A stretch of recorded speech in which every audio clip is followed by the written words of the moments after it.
Educational content create অনেক করি, তো সেই প্রেক্ষিতে আসলে আজকে অ্যাওয়ার্ডটা পাওয়া। আর ধন্যবাদ আমার এই বাবিসাসের সবাইকে যারা আসলে অ্যাওয়ার্ডের সাথে জড়িত এবং আমাকে সিলেক্ট করার জন্য। আসলে এত কষ্ট করি, কন্টেন্ট বানাই মানুষকে সাহায্য করার জন্য, সেই ক্ষেত্রে আসলে এইভাবে একটা অ্যাওয়ার্ড পেলে আসলে কাজের শক্তিটা আরো বেড়ে যায়। ইনশাল্লাহ আরো ভালো ভালো কাজ করবো। আপনি শিক্ষণীয় অনেক কাজ করেন এবং আপনার সেই জায়গা থেকে অনেক সুনাম, সেই ব্যাপারটা আসলে কিভাবে দেখেন এবং কতটা ভালো লাগে যে অডিয়েন্সের জন্য সবসময় কাজগুলো করেন? জি জি, সো এটা আসলে আমার আসলে মনে হয় যে মানুষ হিসেবে আমার দায়িত্ব থাকে নিজে যে ভালো জিনিসগুলো জানি এগুলো আসলে জানানো। তো সেই প্রেক্ষিতে আমি এই কাজগুলা করি এবং এটা আমার জন্য আসলে নিজের আত্মার পরিতৃপ্তিটা দেয় আসলে, এবং আমি খুব ভালো ফিল করি এবং সামনে আরো বড় আকারে করতে চেষ্টা করছি এবং বাংলাদেশের কন্টেন্ট ক্রিয়েশন জগতে আরো এডুকেটেড কন্টেন্ট ক্রিয়েটরদেরকে আনার জন্য আমি চেষ্টা করছি। সবাই দোয়া করবেন। আচ্ছা আচ্ছা, বই লেখাটা আসলে যে সকল কন্টেন্ট ক্রিয়েটররা আসলে আমার ওয়ার্কশপে জয়েন করতে পারে নাই, আমার একটা ওয়ার্কশপ ছিল 65 পিপল, সেখানে এসেছিল, দুইজন এসেছিল ইন্ডিয়া থেকেও। তো ওই ওয়ার্কশপে আসলে অনেকে জয়েন করতে পারে নাই, তো ওরা আসলে চাচ্ছিল যে আমি যেন কম খরচের মাঝে কিছু একটা করি।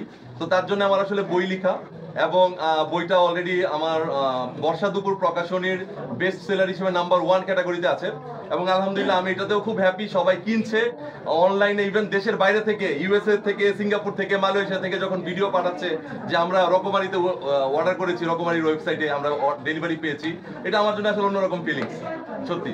এবং সামনে নতুন কোনো উদ্যোগ আছে কিনা একটু? সামনে আমার উদ্যোগ শুধুই থাকবে হচ্ছে কন্টেন্ট ক্রিয়েটর। আপনারা নিশ্চয়ই সবাই জানেন বাংলাদেশে কন্টেন্ট ক্রিয়েটররা আসলে একটু নেগেটিভ কাজ করে ইজিলি ভাইরাল হতে চায়।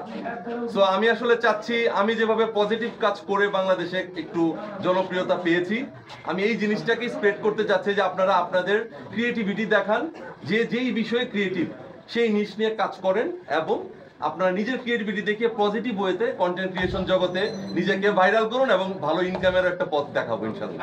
আপনি আপনার ছেলেকে নিয়ে কন্টেন্ট বানান, জি, এই উদ্যোগটা কিভাবে শুরু করলেন? এটা আসলে কোনো প্ল্যান করা ছিল না, এটা আসলে জাস্ট হচ্ছে ছেলের সাথে সময় কাটাতে কাটাতে দেখলাম যে মানুষ ভালোবাসতেছে, মানুষের কাছে মনে হচ্ছে পারিবারিক বন্ধনগুলো আসলে এরকমই হওয়া উচিত। যেমন আমরা ছোটবেলায় বাবা মা থেকে একটু দূরে দূরে থাকতাম, বাবা মা আসলে লুকিয়ে পড়তাম যে না পড়তে বসতে বলবে এরকম। তো আমার দেখা গেল যে আমার এই কন্টেন্টগুলো সবাই লাইক করছে, যে বাচ্চার সাথে বাবার সম্পর্কটা নিয়ে। তো এইভাবে আসলে রেগুলার বেসিসে কন্টেন্ট দেওয়া শুরু। আপনি বলছিলেন যে কন্টেন্ট একদম বেশিরভাগ নেগেটিভ তৈরি করে ভাইরাল হচ্ছে, আপনি যে ধরনের কন্টেন্টগুলো বানান প্রত্যেকটা কন্টেন্টের এসএমএস থাকে একটা, সেক্ষেত্রে আমরা দেখি কাফি নামে একজন আছে, কুকুর নিয়ে কন্টেন্ট বানায় বিভিন্নভাবে বানায়, এদের উদ্দেশ্যে আপনি কি বলতে চান? না, আমি আসলে কোনো কন্টেন্ট ক্রিয়েটরকে উদ্দেশ্য করে কিছুই বলবো না। আমি বলবো কন্টেন্ট ক্রিয়েশনে যারা জড়িত বর্তমানে তাদের সবাইকে আমি একটা মেসেজ দিব, ভালো উপায়ে যখন আপনি কন্টেন্ট বানাবেন এটা বিশ্বব্যাপী যাবে এবং বিশ্বের সকলে জানবে যে বাংলাদেশের মানুষ এই টাইপের কন্টেন্ট বানায়। আপনি যদি নেগেটিভ কন্টেন্ট বানান আমাদের দেশের নামটাই আসলে নষ্ট হবে, আর আমাদের দেশের সুনাম যদি অর্জন করাইতে হয় আরো বেশি, বিশ্বের সব প্রতিটা দেশেই কিন্তু এখন কন্টেন্ট যাচ্ছে। বাংলাদেশের কন্টেন্ট আপনি ইউএসএ তেও যাচ্ছে, ইউকে তেও যাচ্ছে। তো আমার মনে হয় যে দেশের সুনাম রক্ষার্থে হলেও সবার ভালো ভালো পজিটিভ কন্টেন্ট করা উচিত। আমি আসলে ইনকাম নেওয়ার কথা বলতে চাই না, অলরেডি আমি চাঁদাবাজিদের একটা থ্রেড পেয়েছি অনলাইনে।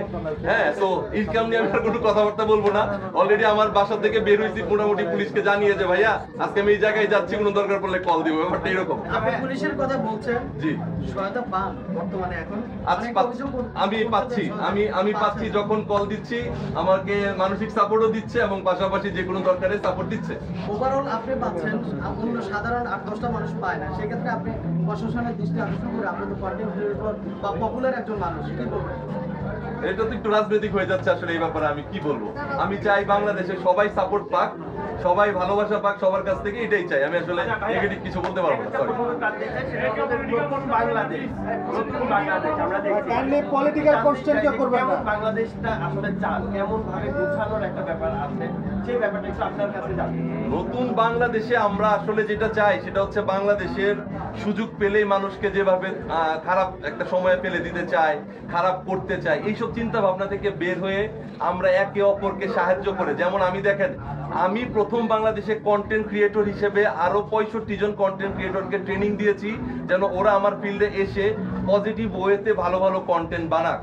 ঠিক আছে, আমি চাই এইভাবেই সবাই সবার জায়গা থেকে এগিয়ে আসুক, কাউকে কম্পিটিটর মনে না করে বন্ধু মনে করে নতুন বাংলাদেশকে সুন্দর করে এগিয়ে নিয়ে যান। Thank you.